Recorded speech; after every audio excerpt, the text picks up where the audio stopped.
오늘 설교 말씀의 제목은 한국 교회의 문제. 성경 말씀은 베드로전서 2장 9절을 함께 봉독합니다. 시작. 오직 너희는 택하신 족속이요 왕같은 제사장들이요 거룩한 나라요 그의 소유된 백성이니 이는 너희를 어두운 데서 불러내어 그의 기이한 빛에 들어가게 하신 자의 아름다운 덕을 선전하게 하려 하심이라. 아멘.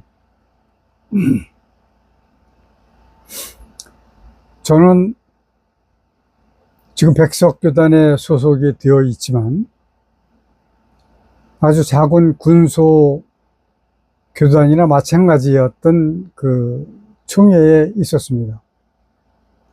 그러나 일반적인 다른 목사님들과 많이 다른 것은 신학과 신앙을 가진 소위 개혁주의 노선에 있는 목사라고 하는 것입니다. 장로의 신학을 다니면서 청교도의 영향을 가장 많이 받았고 그 외에 성경 말씀에 특별하신 목사님의 사사를 받은 목사로 지금 설교를 하면서 좀 힘이 드는 것은 듣는 이들이 얼른 이해하지 못하는 것들이 상당히 있다라고 하는 것입니다. 왜냐하면 마치 수십 년 앞날의 일을 말하는 것 같기 때문에 그런 것으로 저는 느껴집니다. 그런데 얼마 전에 이러한 설교를 바로 알아들으시는 권사님을 만났어요.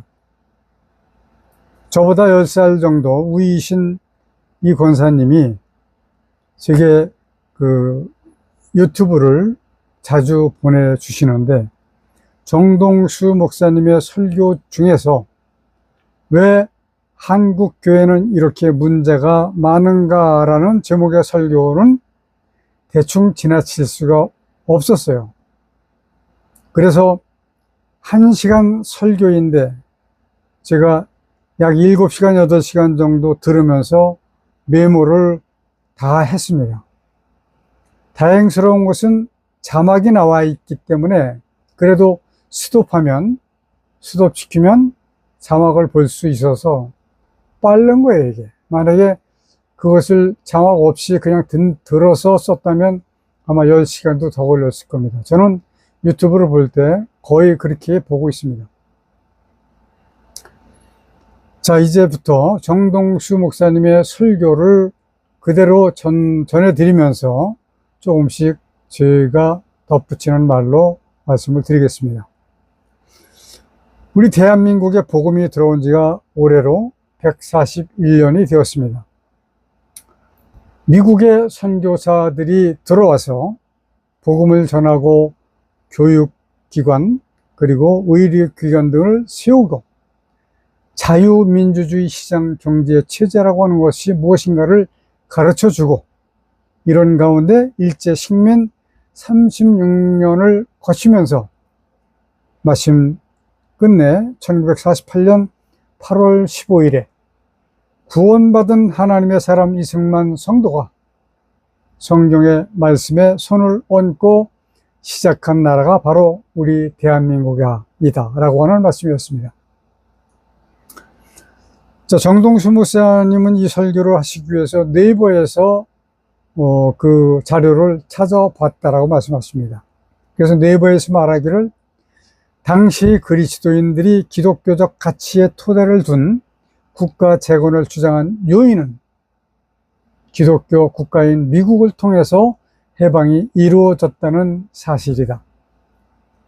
그러므로 기독교는 자유민주주의 정신적 기반이 토대가 되었다는 인식이 있었고 당시 정부의 산부요인 및 국회의원 등 많은 정치 지도자들이 목사였다라고 하는 그런 말씀이었어요.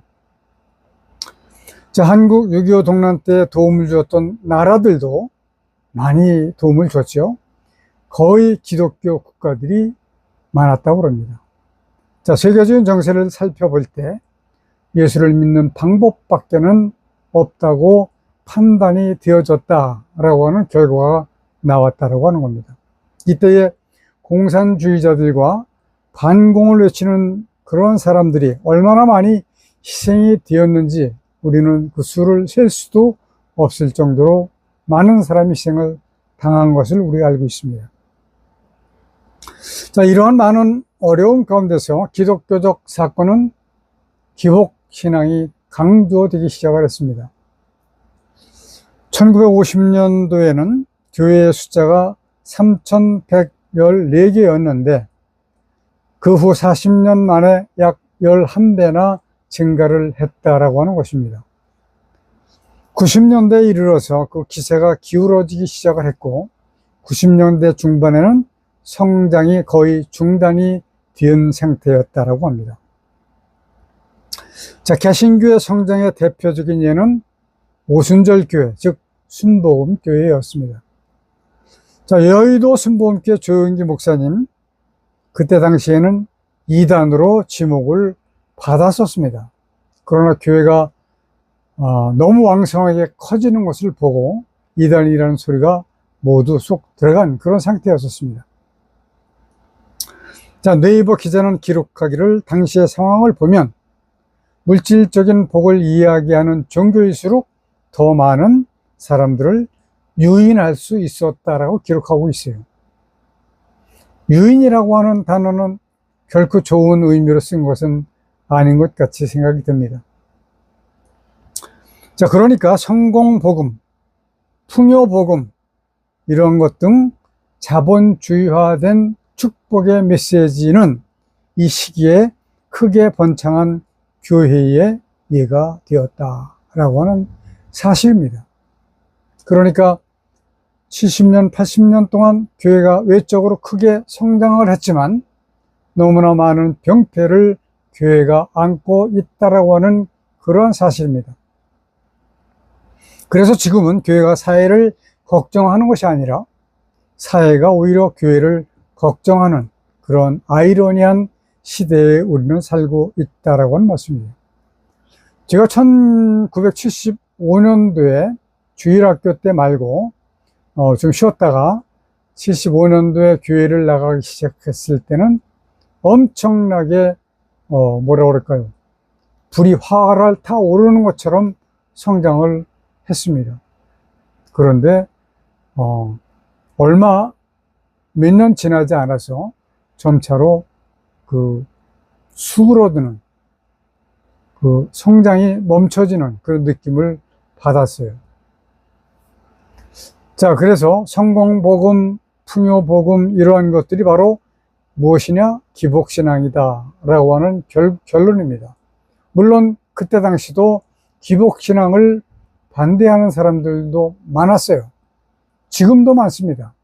그러나 이것이 현실적으로 몸에 와서 닿지는 못했던 것 같다라고 하는 말씀이에요. 자, 교회에 오면 십자가를 앞에 놓고 주여 주여 주여 삼창을 하고 저 앞에 저 빌딩주가 되게 해주세요. 좋은 자동차 탈 수 있게 해주세요. 우리 아이가 좋은 대학 들어가게 해달라고 소리 지르면서 기도를 했습니다. 자, 기자의 말은 이렇게 기도하지 않으면 교회가 유지조차 되지 않는다라고 표현을 했다라는 말씀이에요. 자, 이어서 생긴 일은 오순절 신비주의가 등장을 합니다. 이제 물질을 넘어서 교회 안에 신비가 있어야 한다라고 하는 인본주의적인 생각이 돌출된 것이죠.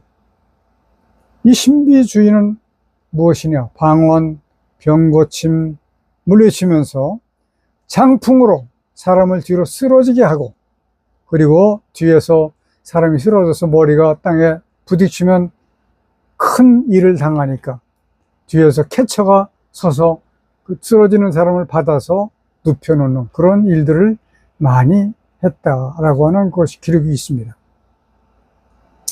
자, 이러한 일들이 바로 신사도 운동이고 이 외에도 명상이니 요가니 하는 그런 것들이 희귀한 그런 것들이 교회에 마구잡이로 들어와서 혼동을 시키고 있었습니다. 자, 이 가운데 또 자유주의가 교회에 들어옵니다. 동성애를 찬동하고 게이, 트랜스젠더 이런 것들을 찬성해야 한다고 떠들어댔습니다. 낙태도 찬성하고 심지어는 30% 40%의 목사들이 공산주의를 찬성하는 실정에 이르게 되었다라고 하는 말씀이에요. 이러한 것들의 대표적인 예가 바로 정동수 목사님이 지적하는 것은 CBS 기독교 방송이라고 이야기합니다. 왜 그런지는 저도 자세히 간파하지는 못했어요. 그러나 그분이 이렇게 이야기한 데는 충분한 의의가 있고 자료가 있기 때문에 그렇게 말씀을 했을 것이라고 생각을 합니다. 자, 또 유명한 교회는 특세라고 하는 이름으로 기도회를 합니다. 특세가 뭐냐면 특별 새벽 기도회. 그걸 특세라고 그래요. 저도 평신도 때 교회를 다닐 때 특세 하는 이야기를 많이 들으면서 좀 이상하게 거부 반응을 많이 받았습니다.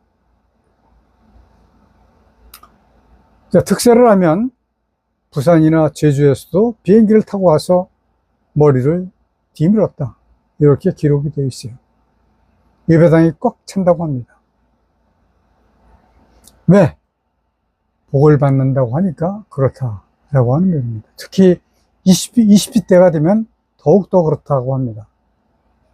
목사가 무슨 힘이 있어서 머리에 손을 대면 병이 낫고 자녀가 서울대학 가고 이런 일들이 어디에 있어요? 이것이 정동수 목사님이 말씀하신 표현의 방법이에요. 마치 무당한테 복채를 내듯이 목사한테 헌금을 드리고 목사는 자기 거라고 가지고 갑니다. 이런 악한 일들이 일어나고 있는 것은 오로지 대한민국에서만 볼 수 있는 일이다. 자, 철야 기도를 한다고 고성방가하지요. 그러니까 교회라고 하면 임대도 얻기가 힘이 듭니다. 사회적 천덕꾸리가 된 교회지요. 목사가 성추행을 하지 않나, 사기를 치지 않나, 횡령을 하지 않나. 얼마 전에는 목사가 성추행으로 걸려들어서 징역 8개월에 취업 제한 3년, 성교육을 몇십 시간 받아야 한다는 판결이 나왔다라고 합니다. 자, 여러분은 교회에 왜 오셨나요? 말씀대로 살아보려고 오시지 않았나요? 성경대로 하나님의 말씀대로 예수님의 말씀대로 세상에서 빛과 소금이 되려고 오신 것이 아닙니까? 그런데 교회가 저 모양이니까 우리라도 좀 제대로 해봐야 하겠다라고 여기 모인 것 아닌가요? 그런데 목사만 욕할 것도 아니라고 하는 말씀이에요. 목사가 본래 그랬다라고 하기보다는 교인들이 목사가 그렇게 되도록 만든다라고 하는 것입니다.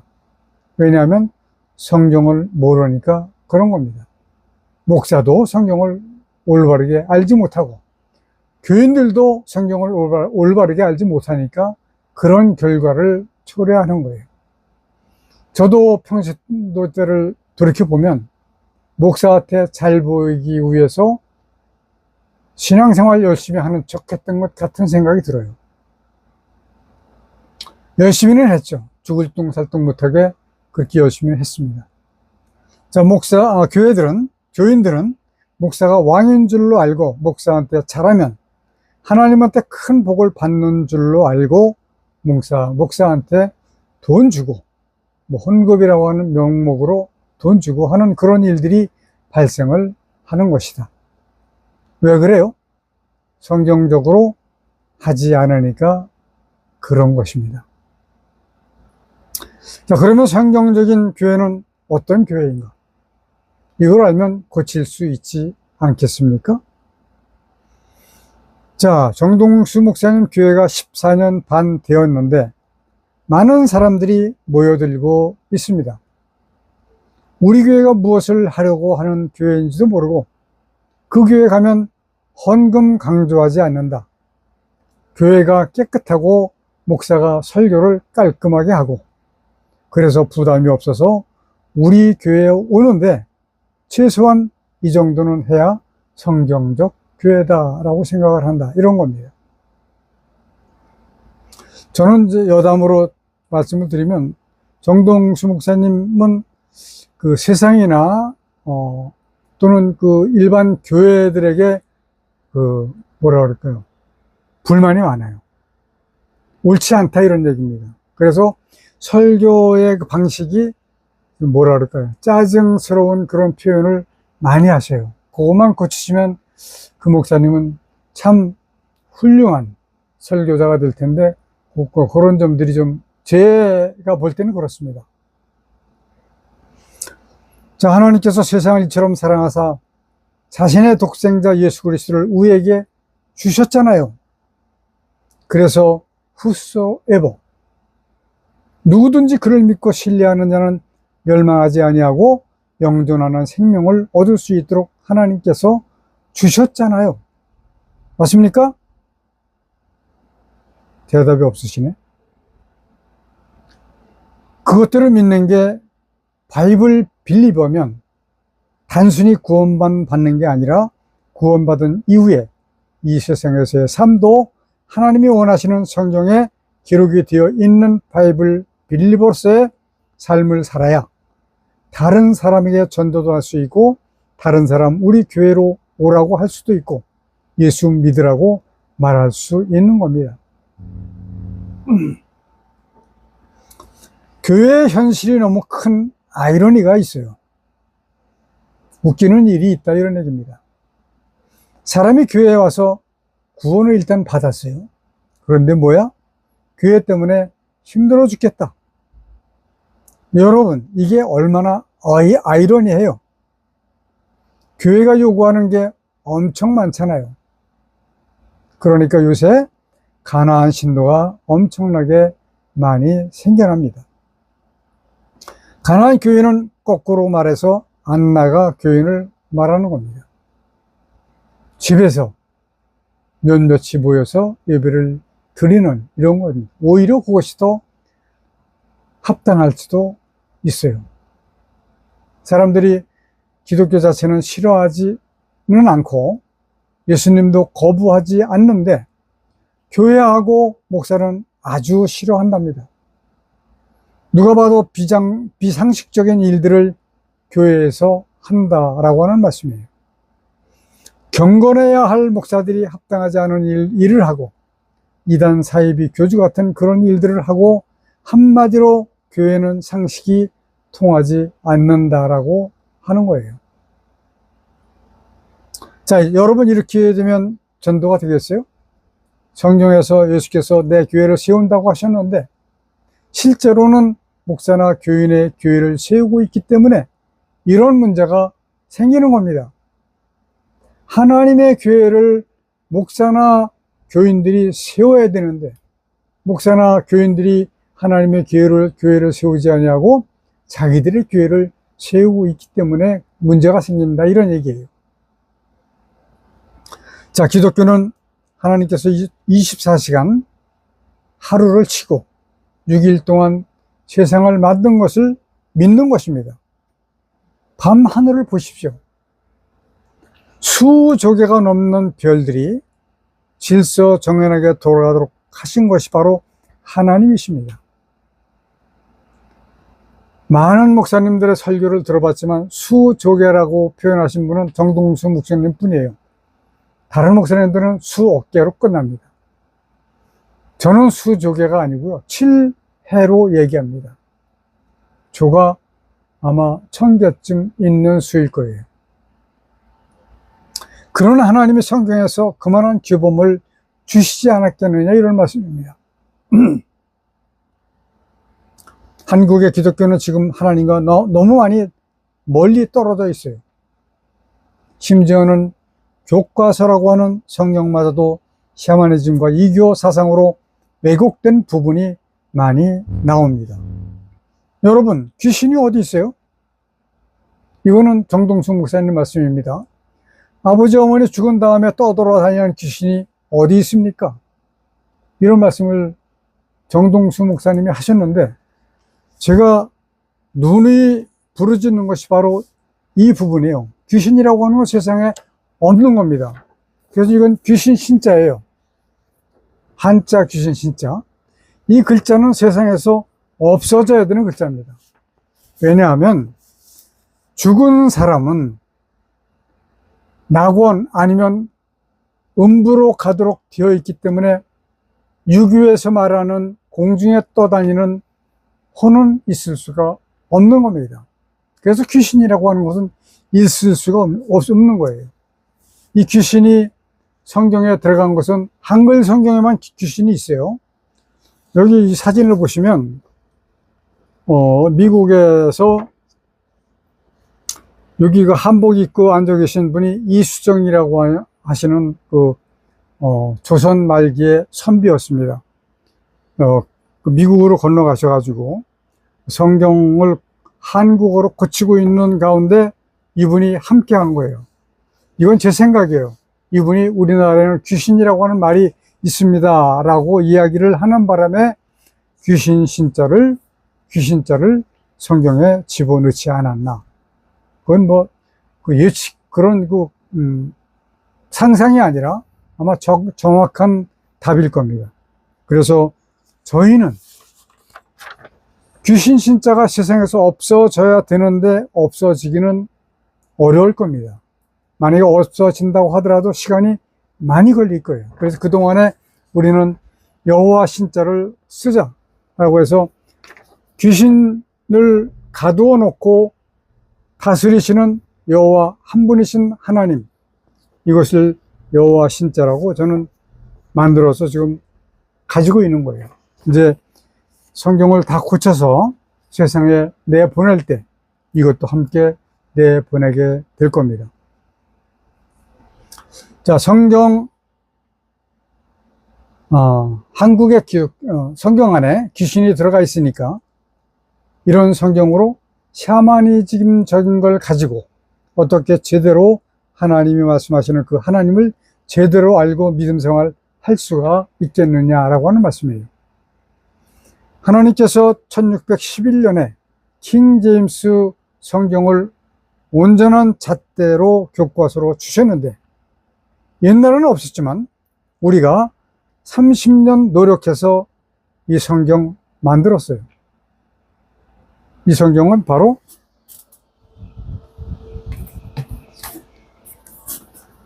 정동수 목사님 버전 킹 제임스 성경 이겁니다. 그래서 인간이기 때문에 우리가 인간이기 때문에 퍼펙트한 교회는 하지 못하겠지만 그래도 누가 봐도 올바른 교회는 할 수 있지 않겠느냐라고 하는 말씀을 하시면서 우리가 그 일을 하려고 여기 모인 것입니다 라고 말씀을 하셨습니다. 자, 오늘 어떻게 하면 올바른 교회를 할 수 있을까? 아주 기초적인 상식을 나누려고 합니다. 첫째, 제사장이 뭔가라고 하는 것을 확실히 구분해야 합니다. 구약과 신약의 차이는 제사장이 누구인가, 거기에 차이가 있습니다. 인간이 죄를 지으면 하나님과 인간의 중보자로 제사장이 꼭 있어야 하는 그런 때가 구약입니다. 그래서 희생 제물이 필요했던 겁니다. 자, 이제 예수님이 오셔서 하신 일은 새 시대를 여신 겁니다. 새 상속 언약, 내 피로 세우는 새 상속 언약, 이것을 뉴 테스트먼트라고 그래요. 그 일이 생기면서 어떤 일이 생겼을까요? 새 상속 언약, 내 피로 세우는 새 상속 언약 뉴 테스트먼트는 하나님 앞에 직접 들어가지 못해서 대제사장이 1년에 한 번 들어가던 지성주의 휘장이 쫙 갈라졌습니다. 자, 이것은 이제 예수를 믿는 모든 성도가 하나님 옆에 제사장이 돼서 인간 중보자를 끼지 않고 하나님 앞에 직접 나갈 수 있는 문이 열어진 것입니다. 자, 구원받은 모든 성도는 모두가 제사장이 되는 이 시대가 된 것이지요. 자, 오늘 본문 말씀처럼 지금 현대 목사가 구약처럼 제사장 노릇을 하고 있기 때문에 바른 교회가 될 수가 없는 거예요. 구약에나 있는 것을 지금 하고 있기 때문에 지금 신약시대 교회가 열린 지가 2000년이나 되었어도 여전히 목사가 제사장 노릇을 하고 있기 때문에 이렇게 어렵게 된 겁니다. 천주교는 여전히 구약과 같이 고해성사를 하고 있어요. 목사는 프리스트, 감독이나 카톨릭 사제가 아닙니다. 패스터, 꼴을 먹여주는 사람이다 라고 하는 뜻이에요. 그런데 자기들이 패스터라고 하는 것을 알면서도 꼴을 먹여주는 사람의 역할은 잃어버리고 살아요. 군림하려고 합니다.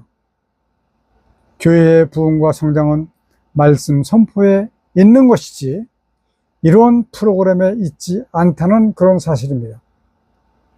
하나님의 말씀을 온전히 가르쳐야 온전한 교회가 되는 거예요. 이런 게 안 되니까 관상기도한다, 큐티한다, 은사주의 프로그램 알파 코스, 옛날에 저는 안 한 것 같은데 우리 아내는 했던 것 같아요. 알파 코스 말고 또 여러 가지 했어요. G2 등 인위적인 성공 프로그램, 이런 것들 지금도 많이 하고 있습니다. 이런 것들이 다 무슨 일? 마귀의 것이에요. 마귀의 짓을 교회에서 지금 하고 있는 겁니다. 자, 두 번째, 예배 처소 구약에는 지성소 한 곳밖에 없었습니다. 신약시대, 지금은 저가 아니라, 물론 저도 그렇죠. 정동수 목사님이나 모든 성도들이, 여러분들이 성전입니다. 고린도전서 6장 19절에 보니까 너희 몸은 너희가 하나님께로부터 받은 바, 너희 가운데 계신 성령의 전인 줄을 알지 못하느냐?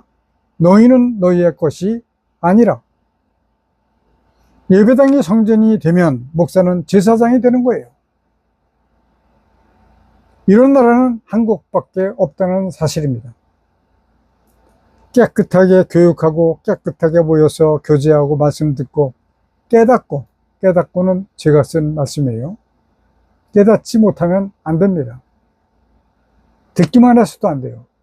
듣고 깨달아야 됩니다. 읽고 깨달아야 됩니다. 우리의 가치를 지키기 위해서 이런 최소한의 공간이 있으면 되는 거예요. 저희는 아주 좁은 곳에서 예배를 드립니다. 그래도 감사할 수밖에 없어요.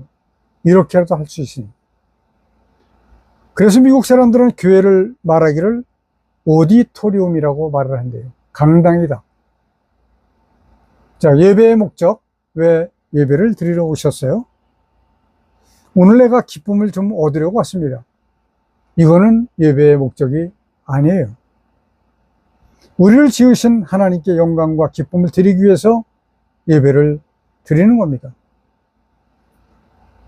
비록 나는 기쁨이 없고 힘들고 어려워도 나의 주인이 되시는 하나님께는 기쁨을 드려야 하는 것이 우리의 소명입니다.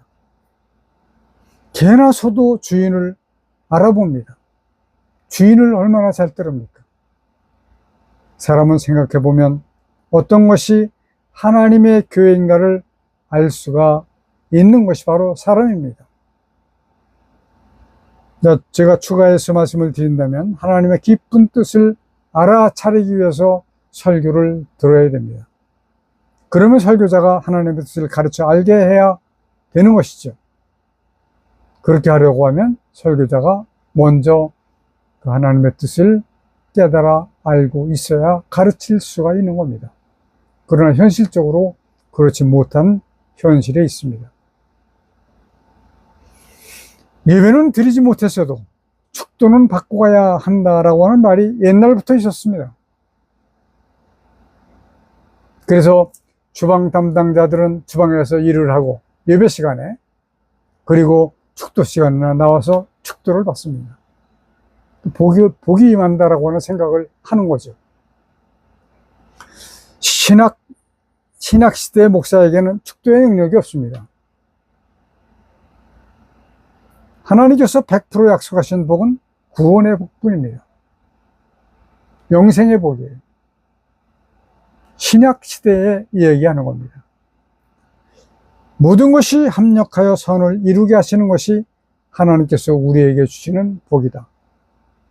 자, 물질적인 복, 수능에 합격하는 복, 병이 고쳐지는 복, 이런 것들 때문에 한국교회가 어렵게 된 겁니다. 예배를 드리기 위해서 교회에 올 적에 시장 가듯이 하고 오면 안 됩니다.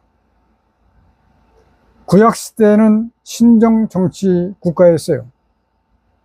수입의 10분의 1을 드리지 않으면 그 땅에서 쫓겨났답니다. 절기를 세워놓고 때마다 헌금 걷어들이는 것, 그리고 11조 내면 봉투에 구멍 뚫어주고, 제가 평신도 때는 봉투에 구멍 뚫어주는 일은 없었는데 아마 멀지 않은 그 과거에부터 시작을 했던 것 같습니다. 이름 호명해주고, 이런 나라는 한국밖에 없답니다. 예수님이 오시면 가장 가증하게 여기실 일이 바로 이것이다 라고 말씀을 하십니다. 교회 헌금 종류가 수십 가지가 돼요. 성도가 드리는 헌금은 자발적으로 드리는 것 한 가지면 충분합니다. 봉투에 자기 스스로 이름을 쓰든지 쓰지 않든지, 감사 헌금이든지 11조 헌금이든지 그것도 스스로 써서 드릴 수 있는 봉투 한 가지면 충분하다라고 하는 이야기입니다. 특별한 경우 일시적인 목표로는 할 수도 있어요. 어느 때 교회를 건축한다든지, 특별한 경우 구제를 한다든지, 이러한 때는 그렇게 특별히 봉투를 만들어서 할 수는 있습니다. 자, 목사는 그냥 패스터가 아니라 패스터 앤 티처입니다. 목사일 뿐만 아니라 선생의 상황이 된다라고 하는 말씀이에요. 자, 세상에서는 진화를 가르칩니다. 200억 년 전에 대폭발이 일어나고 시간이 지나다 보니 우주 공간의 별들이 질서를 이루고 무생물들이 시간이 지남으로 아메바가 되고 원숭이가 진화돼서 사람이 됐다. 이런 거짓말이 어디 있어요? 자, 히틀러가 이런 말을 했죠. 거짓말은 크면 클수록 사람들이 잘 믿는다고 했습니다. 크면 클수록, 거짓말은 크면 클수록 사람들이 잘 믿는답니다. 여러분들은 뇌가 없는 사람들이 되지 말고 뇌를 쓰는 사람들이 되어야 합니다. 그러면서 저는 학생들에게 인하대학 공과대학 교수님이기 때문에 학생들에게 이런 말을 합니다. 머리는 염색하라고 주신 것이 아니라 생각하라고 주신 것이다. 아마 대학생들이 노랗게 염색하라고 오는 학생들이 있는 것 같아요. 원숭이가 여러분들의 할아버지입니까? 하나님께서 질서대로 창조하신 겁니다. 닭은 닭을 낳고, 개는 개를 낳고, 고래는 고래를 낳습니다. 원숭이는 원숭이만 낳았지 원숭이가 사람을 낳는 적 있습니까? 성경이 진짜 과학책입니다. 노벨상 받은 사람들이 하는 말 거짓말입니다. 저는 이거 100% 찬동해요. 그래서 성경이 진리라고 하는 사실을 교회에서 가르쳐야 되는 겁니다. 그런데 교회가 창세기를 가르치지 않는다고 그래요. 하나님은 진실하시되 사람은 다 거짓말쟁이라 할지어다 라고 하는 말씀처럼, 그리고 또 가르쳐야 할 것은 자유민주주의 시장 경제 체제를 목사가 가르쳐야 한다라고 하는 말씀이에요. 왜냐하면 하나님이 주신 가장 좋은 것은 자유이기 때문에 그런 겁니다. 먹을 수 있는 자유, 말할 수 있는 자유, 소유할 수 있는 자유, 자유민주주의 시장 경제 체제가 하나님께서 원하시는 제도라고 하는 것을 강단에서 가르쳐야 한다는 말씀입니다. 사회주의, 공산주의는 유물론주의자들입니다. 낙태 동성애 진화는 유물론입니다. 투표를 정확하게 하는 사람이 진정한 그리스도인입니다. 자유를 주겠다라고 하는 사람이 나라를 지킬 수가 있는 거예요. 이런 사람이 정치하는 나라가 바로 예수 믿고 자유롭게 교회 생활할 수 있다라고 하는 사실입니다. 그래서 좌익의 생각은 정상적인 생각이 아니다. 이런 사람들은 하나님의 진리의 영이 없는 사람들이다라고 하는 말씀입니다. 자, 사람이 교회에 오면 참 거룩한 곳이로구나. 음악도 거룩하고 분위기도 시장바닥 같지 않고 다르다는 것이 느껴져야 합니다. 일반 교회 가서 보면 반바지, 핫팬티 같은 그런 옷, 락 음악에 혼을 다 빼놓고 그리고 나서 성경 읽고 기도하면 그게 머리에 들어옵니까? 그게 무슨 예배예요? 예배가 아닙니다. 하나님이 받으시지 않는 자기들만이 느끼는 흥이 나서 하는 그런 게 예배입니까? 누가 들어와도 정말 경건하고 거룩하게 음악도 교양 있는 음악을 해야지 세상의 유행가 같은 거 부르는 거 아닙니다. 유행가 많이 부르는 교회 있어요. 제가 이렇게 얘기하면 여러분들도 알 겁니다. 예수 그리스도의 진정한 교회가 되기 위해서는 다음 세대를 예비하는 교회가 되어야 하는 겁니다. 아이들이 바르게 교육하는 그런 프로그램이 있어야 된다. 지금 많은 교회가 있는데 가면 뭐예요? 꽝꽝꽝꽝 드럼 치고 기타 치고 심벌도 치고 번쩍번쩍 돌아가고 번쩍번쩍 돌아가고는 제가 쓴 겁니다. 전 직접 가서 봤기 때문에 쓴 거예요. 이런 것 가르치면 안 되는 겁니다. 어려서부터 하나님의 참 말씀을 참으로 가르쳐야 되는 것이 바로 다음 세대를 예비하는 겁니다. 올바른 문화를 세워서 가르쳐야 합니다. 그들이 교회의 올바른 지도자가 되고 사회의 바른 지도자가 되고 국가의 바른 지도자가 되어야 하기 때문에 그런 겁니다. 자, 성경은 두 가지로 구분이 됩니다. 무엇으로? 좋은 성경과 나쁜 성경입니다. 킹 제임스 성경이 바른 교과서입니다. 자, 현재는 정동수 버전, 킹 제임스 버전, 이 성경이 최고인 것 저는 인정합니다. 그러나 지금 우리가 오역을 교정하고 있는 성경이야말로 하나님의 뜻을 100%는 이야기할 수 없지만, 왜냐하면 저희도 사람이기 때문에 그런 겁니다. 그러나 하나님께서 은혜와 은사를 주셔서 오역이 보이게 하셨고 그 오역을 고칠 수 있는 능력을 주셨기 때문에 지금 고치고 있는 겁니다. 정말 모든 성경보다 월등히 좋은 성경, 정동수 목사님 하신 말씀처럼 가장 좋은 성경, 최고의 성경이 될 것이 저는 분명하다고 말씀을 드립니다. 이 일을 위해서 여러분들 기도해 주시기를 당부드립니다. 현대 기독교회가 많은 문제를 가지고 있는 것은 그 원인은 목사가 하나님을 바르게 알지 못하기 때문에 그런 겁니다. 하나님을 바르게 알면 절대로 그렇게 할 수가 없습니다. 좌파로 갈 수가 없습니다. 하나님의 영이 없기 때문에 그런 결과가 나오는 거예요. 우리는 정신을 똑바로 차리지 않으면 안 될 겁니다.